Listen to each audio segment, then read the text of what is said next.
साथियों नमस्कार, स्वागत है आप सभी का आपके अपने चैनल आर्यम स्टडी 24/7 में।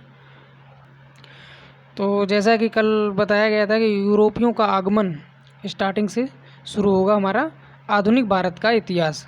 और इससे पहले हम लोग प्राचीन भारत और मध्यकालीन भारत क्रमबद्ध यानी टॉपिक वाइज तरीके से पढ़ चुके हैं। और आज हमारा जो स्टार्ट हो रहा है यूरोपियों का आगमन। तो चलिए दोस्तों शुरू करते हैं प्रश्नों को। तो पहला प्रश्न हमारा क्या कह रहा है, यूरोपियों में से कौन स्वतंत्रता पूर्व भारत में व्यापारी के रूप में सबसे अंत में आए, यानी सबसे लास्ट में कौन आए थे यूरोपियों में? तो ये आए थे फ्रांसीसी, जो कि सबसे लास्ट में थे। और अगला हमारा प्रश्न है, भारत का बादशाह उस समय कौन था जब ब्रिटेन की ईस्ट इंडिया कंपनी की स्थापना हुई थी? तो उस समय भारत का जो बादशाह था वो था अकबर, जिस समय ईस्ट इंडिया कंपनी की स्थापना हुई। अगले प्रश्न को देखते हैं। और अगला प्रश्न हमारा है, 15 अगस्त 1947 के बाद भी भारत का कौन सा भाग पुर्तगाल के अधीन बना रहा? तो ये था गोवा, जो कि आज़ादी के बाद भी जो है पुर्तगाल के अधीन बना रहा।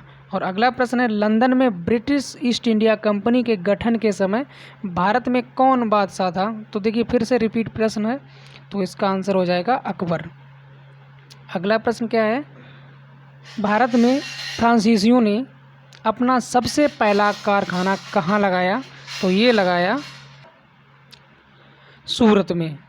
और अगला प्रश्न हमारा है, कौन सा युद्ध निर्णायक युद्ध था जिसमें फ्रांसीसी हार गए और अंग्रेज़ों की सर्वोच्चता स्थापित हो गई? तो ये था वांडीवास का युद्ध, जो कि 1760 ईस्वी में हुआ था। महत्वपूर्ण प्रश्न है। आगे बढ़ते हैं अगले प्रश्न की ओर। और अगला प्रश्न हमारा क्या कह रहा है, पुर्तगालियों की पहली फैक्ट्री कालीकट में 1500 ईस्वी में किसने स्थापित की? तो ये की थी वास्को डिगामा ने। अगला प्रश्न है, डचों ने पहली फैक्ट्री 1605 ईस्वी में कहाँ स्थापित की? तो ये की थी मूसलीपट्टनम में। और अगला प्रश्न है, ब्रिटिश ईस्ट इंडिया कंपनी का प्रथम गवर्नर कौन था? तो ये था टॉमस स्मिथ। बढ़ते हैं आगे अगले प्रश्न की ओर। तो अगला प्रश्न हमारा है, किसे जहांगीर ने खान की उपाधि से सम्मानित किया? तो ये हाकिंस। और अगला प्रश्न है, प्रथम कर्नाटक युद्ध का कौन सा तात्कालिक कारण था? तो इसका कारण था अंग्रेजों द्वारा फ्रांसीसी जहाज़ों का अधिग्रहण। आगे बढ़ते हैं अगले प्रश्न की ओर। तो ये है हमारा अगला प्रश्न, उस क्षेत्र की पहचान करें जहाँ से यूरोप वासियों को सर्वोच्चतम सोरा और अफीम प्राप्त होता था। तो ये था बिहार। बिहार से जो है सर्वोत्तम सोरा और अफीम की प्राप्ति होती थी। अगले प्रश्न की ओर बढ़ते हैं, भारत में 1613 ईस्वी में अंग्रेज़ों ने अपनी पहली फैक्ट्री कहाँ स्थापित की थी? तो ये सूरत में की थी। चलिए बढ़ते हैं अगले प्रश्न की ओर। अब इसमें कुछ ऑब्जेक्टिव प्रश्न उनको देख लेते हैं। उससे पहले एक प्रश्न और, पुर्तगालियों ने भारत में किस स्थान पर प्रथम दुर्ग का निर्माण किया था? तो ये था कोचीन में। अब बढ़ते हैं ऑब्जेक्टिव की तरफ। तो ऑब्जेक्टिव हमारा पहला प्रश्न है, मध्यकाल में सर्वप्रथम भारत से व्यापार संबंध स्थापित करने वाले थे, यानी सबसे पहले भारत में जो व्यापार था वो किसने स्थापित किया था? तो ये थे ऑप्शन नंबर डी, यानी कि पुर्तगाली। बढ़ते हैं आगे। चलिए एक ही ऑब्जेक्टिव था, बाकी के वन लाइनर। अगला प्रश्न देखिए, किन यूरोपियों ने भारत में प्रथमतः सामूहिक व्यापारिक केंद्र स्थापित किए? तो ये थे पुर्तगाली, जो कि सबसे पहले भारत में आए थे। अगला प्रश्न है, हुगली को बंगाल की खाड़ी में समुद्री लूटपाट के लिए किसने अड्डा बनाया था? तो ये बनाया था पुर्तगालियों ने। काफ़ी महत्वपूर्ण प्रश्न है, तो साथियों वीडियो को अंत तक जरूर देखें। अगला प्रश्न देखिए। अगला प्रश्न है, कलकत्ता का संस्थापक कौन था? तो ये था जॉब चारनॉक। अगला प्रश्न है, भारत के साथ व्यापार के लिए सर्वप्रथम संयुक्त पूंजी कंपनी किन लोगों ने आरंभ की? तो ये की थी डचों ने। आगे बढ़ते हैं, फिर से एक ऑब्जेक्टिव प्रश्न। इसमें कहा गया है, किस मुगल सम्राट के काल में इंग्लिश ईस्ट इंडिया कंपनी ने भारत में सर्वप्रथम कारखाना स्थापित किया? तो इसका आंसर हो जाएगा आपका ऑप्शन नंबर ए, यानी कि अकबर के समय में। बढ़ते हैं, सॉरी, इसका आंसर आपका हो जाएगा ऑप्शन नंबर बी, यानी कि जहाँ, सॉरी फॉर दैट। बढ़ते हैं आगे, चलिए अगले प्रश्न को देखते हैं। तो अगला प्रश्न हमारा क्या कह रहा है, तो इसमें है ईस्ट इंडिया कंपनी के किस अंग्रेज गवर्नर को औरंगजेब द्वारा भारत से निष्कासित किया गया, तो ये सर जॉन चाइल्ड को। और अगला प्रश्न है जिस एक शासक ने ईस्ट इंडिया कंपनी को दीवानी प्रदान की थी वह था शाह आलम द्वितीय। आगे बढ़ते हैं अगले प्रश्न की ओर।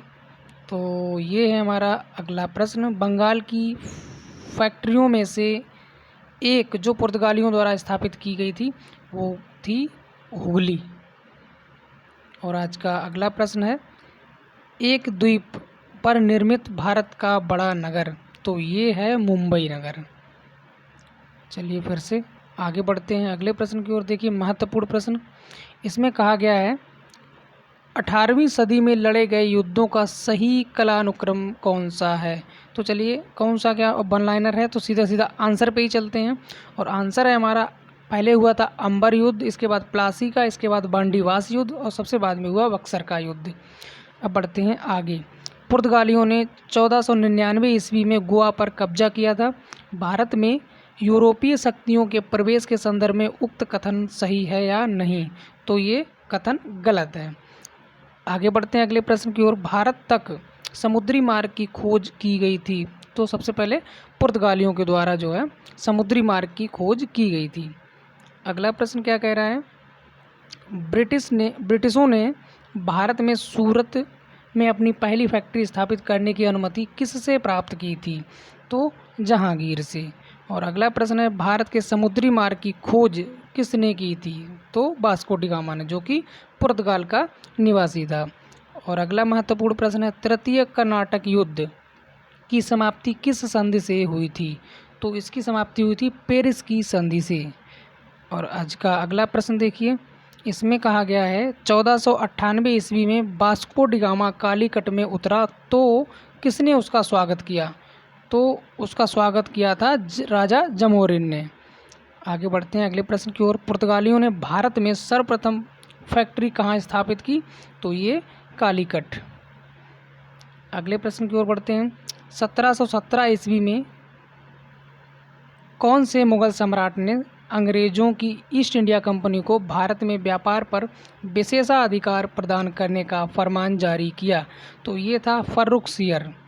और अगला प्रश्न है ब्रिटिश के साथ बेसिन की संधि किस पेशवा ने की थी, तो ये बाजीराव द्वितीय ने की थी। और आज का अगला और महत्वपूर्ण प्रश्न, ईस्ट इंडिया कंपनी के नेतृत्व में रॉबर्ट क्लाइव का उत्तराधिकारी कौन था, तो रॉबर्ट क्लाइव का जो उत्तराधिकारी था वो था वारेन हेस्टिंग। और अगला प्रश्न है किसे भारत में पुर्तगाल साम्राज्य का वास्तविक संस्थापक कहा जाता है, तो ये है अल्फांसो डी अल्बुकर्क। बढ़ते हैं आज के अगले प्रश्न की ओर। तो इसमें है पुर्तगाली उपनिवेश का प्रथम गवर्नर भारत में कौन हुआ, तो ये फ्रांसिस्को डी अल्मीड़ा। अगला प्रश्न है किस अंग्रेज ने पुर्तगालियों को सौली के स्थान पर हराया, तो थॉमस बेस्ट ने। आगे बढ़ते हैं अगले प्रश्न की ओर। वह पुर्तगाली कौन था जिसने गोवा पर अधिकार किया था, तो ये भी है अल्फांसो डी अल्बुकर्क। और ये है महत्वपूर्ण प्रश्न, भारत में ईस्ट इंडिया कंपनी का पहला गवर्नर जनरल कौन था, तो ये था वारेन हेस्टिंग। अगला प्रश्न देखिए, इसमें है किस यूरोपी ने भारत में सबसे पहले अपना व्यापार फैलाया और प्रभावित किया, तो पुर्तगालियों ने। अगला प्रश्न है वर्ष 1998 में वास्को डी गामा भारत में कहाँ उतरा, तो ये कालीकट में उतरा। और अगला प्रश्न है वास्को डी गामा कहाँ का रहने वाला था, तो ये पुर्तगाल का रहने वाला था। चलिए आगे बढ़ते हैं। तो इसमें कहा गया है वह अंग्रेज जिसने सम्राट जहांगीर के दरबार में आकर भेंट की थी, तो ये था सर टॉमस रो। और अगला प्रश्न है गोवा, दमन और दीव का उपनिवेशीकरण मूलतः किया गया था, तो ये पुर्तगालियों के द्वारा किया गया था। तो चलिए साथियों, थोड़े से प्रश्न और बचे हैं, उनको भी जो है समाप्त कर ले रहे हैं। तो चलिए इम्पोर्टेंट प्रश्न जो भी बचे हैं सारे के सारे इम्पोर्टेंट हैं, तो अच्छे से देखें, इनको समझें।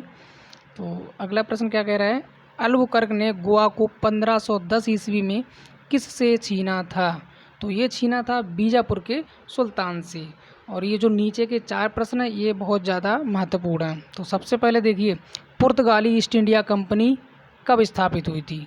तो ये हुई थी 1448 ईस्वी में। तो सबसे पहले पुर्तगाली ईस्ट इंडिया कंपनी की स्थापना हुई थी, जो कि 1448 ईस्वी में हुई थी। और अगला प्रश्न है, ब्रिटिश ईस्ट इंडिया कंपनी कब स्थापित हुई थी? तो ये 1600 ईस्वी में हुई थी। और अगला है, कब स्थापित हुई थी? ये हुई थी 1602 ईस्वी में। और अंतिम प्रश्न आज की वीडियो का, तो इसमें है, फ्रेंच ईस्ट इंडिया कंपनी कब स्थापित हुई थी? तो ये हुई थी 1664 ईस्वी में। तो साथियों काफ़ी महत्वपूर्ण प्रश्न थे इस टॉपिक में। तो उम्मीद करते हैं आपको प्रश्न समझ में आए होंगे।